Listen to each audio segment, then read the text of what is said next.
Hey guys, welcome back to my channel Jhuma kitchen. আজ তোমাদের সাথে শেয়ার করব কুমড়ো শাকের চচ্চড়ি।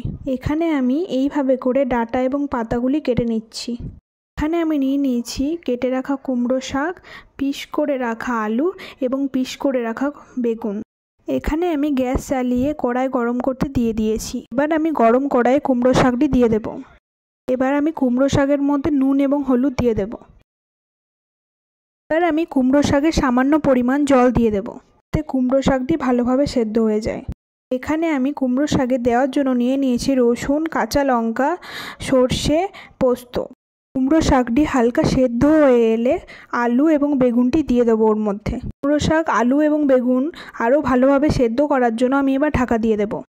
হালকা সেদ্ধ হয়ে এলে পেস্ট করে রাখা রসুন, কাঁচা লঙ্কা, সর্ষে, পোস্ত দিয়ে দেব। আবার আমি কড়াইয়ে তেল দিয়ে দিলাম। তেলটি গরম হলে আমি পাঁচফোড়ন দিয়ে দেব।